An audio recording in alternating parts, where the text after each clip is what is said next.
Hey, on the next episode of Fireside Tats, we interview Austin, Texas.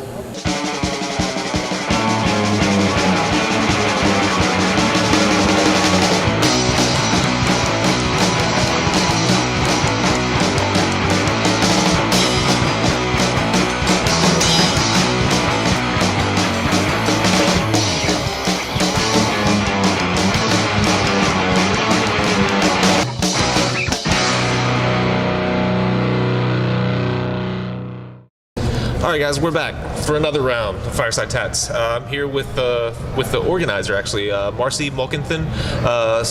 You've been doing this since the start, 12 years. Yeah, this is the 12th year on the show. Yeah, and so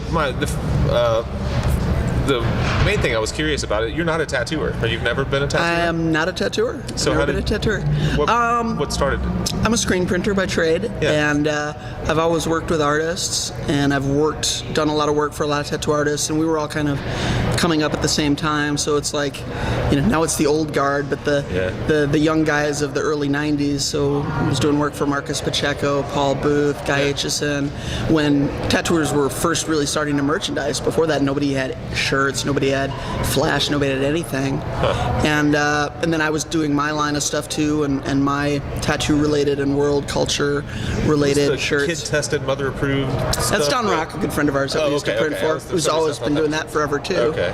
And so I was traveling the circuit, back when there was only 2 tattoo conventions a year, and then slowly 3, then 4, then everybody would meet up for the tattoo tour shows, and I was the first person to get a vendor booth at the tattoo tour show, so because what I was doing was kind of legit, I was accepted from the start, and then developed all these friendships and relationships with all these artists, and it just kind of went from there. And then it was a matter of doing a show to both show people Austin and how cool Austin is, and show Austin all this other art that's out there, but I wanted it to be a show that was hospitable and artist friendly, not just driven by selling booths and whatnot. So the public, we do stuff for the public, but we mainly want the artists to be happy, because if the public comes in and the artists are next to their friends working, and we open the booths up, so it's not so confined, and they're having a good time. Well, the public generally just picks up on that without knowing it, and it makes everything feel better. It's kind of hippie-ish, but it works. And then the idea of having the gallery as well. Well,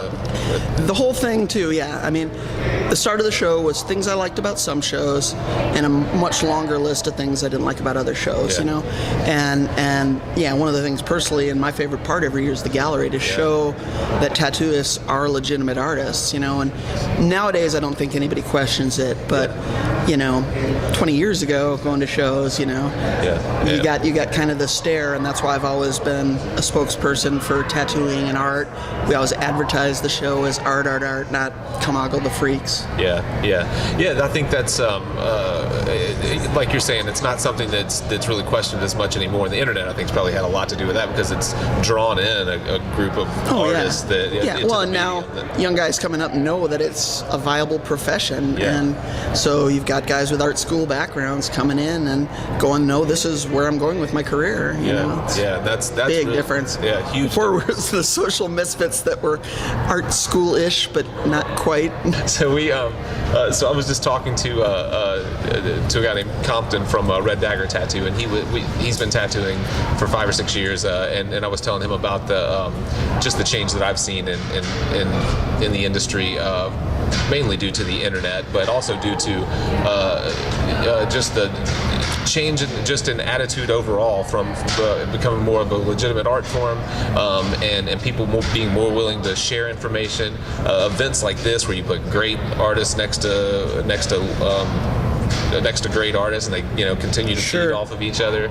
And you were just saying while we had a malfunction there that you kind of have mixed emotions about the. I like that information is being shared, but I think a lot of people now have kind of a sense of entitlement with the internet and free information, that they can just ask your trade secrets, and things you might have built up a while, and it's fine if people pick who they want to give those with. I had people that helped me along the way, in the whole print career and stuff, and give me advice, and I take people under my wing and kind of do it. But I think it was Jack Rudy's saying was always, I may have taught you everything you know, but I didn't teach you everything I know. Right.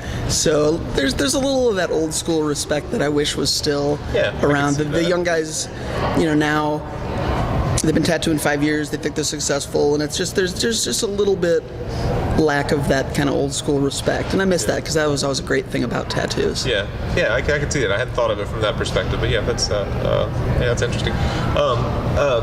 To something maybe more boring and technical, as far as organizing an event like this. Oh, it's a nightmare. How early do you start? When did you start?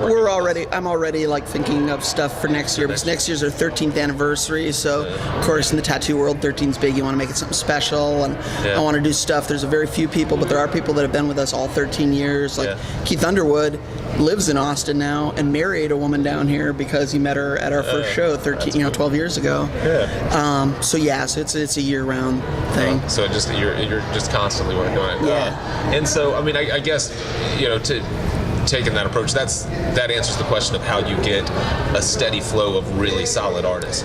We have great. Well, the city's great. The city's enticing in itself. That's true. But I try to treat everybody with respect and how I would want to be treated, and like I said, make it fun for them and good for them.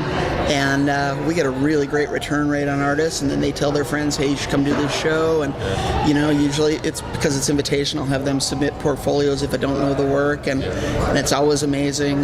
Triple Crown helps out a lot. So this year, like Jeff Googie is here on recommendation from Joey at Triple Crown, because I wasn't aware of his work, and of course, super impressed. And Justin Hartman, a bunch of those guys that I had no idea. And it's just like every year now, there's artists coming up that are just like, holy crap. Yeah. Have you watched Jeff's video, his DVD, The Tattoo as I See It? I haven't. DVD. He has them there for sale. It's really good. It's not. It's more his like. It's about putting in the work. It really is what it's about, and it's not a lot. There's not a lot of technical advice. It does show him tattoo some, which if for a tattooer, it's not going to teach you to tattoo like Jeff Goodway, but it's really just about his philosophy on tattooing. It's really interesting. And that's again where you can tell that it really is a true art form, because artists create because they have to create. They're not doing it because it's just the money or whatever. They have to constantly be putting that out there. Same with musicians. It's like yeah. Do you find, I know that we're in a new space this year, it's a lot easier now to get, do you have anyone hang up the phone anymore when you say, hey, I'm trying to organize a tattoo convention, I'd like to use No, nowadays. Did that ever happen to you? Oh yeah. So that's another big... we started out as a really small show, which I'm glad we did. We did small growth. Yeah. We started out with like 40 booths at the Red Lion Hotel here. Changed ownership one year. The foreign interest that bought it, even though we sold out their hotel, we held the records for bar sales, restaurant sales, never had a fight or a problem of any sort. They just wanted nothing to do with us. Do it. Yeah. So nowadays, this is the city of Austin that I deal with for both the Palmer where we were and the convention center here, and they're completely fine with it. Yeah. I know you're busy. I'm so glad you did this. I really appreciate it. We'll let you get back to work. So thanks, guys. We'll have another interview coming up shortly. Remember, firesidetats.com. Subscribe to our newsletter. You'll get the instant access to the video, top client positioning techniques to save your back and legs and all those things. And subscribe to us on iTunes. Thanks, Marcy. I appreciate it. Cool. Thank you.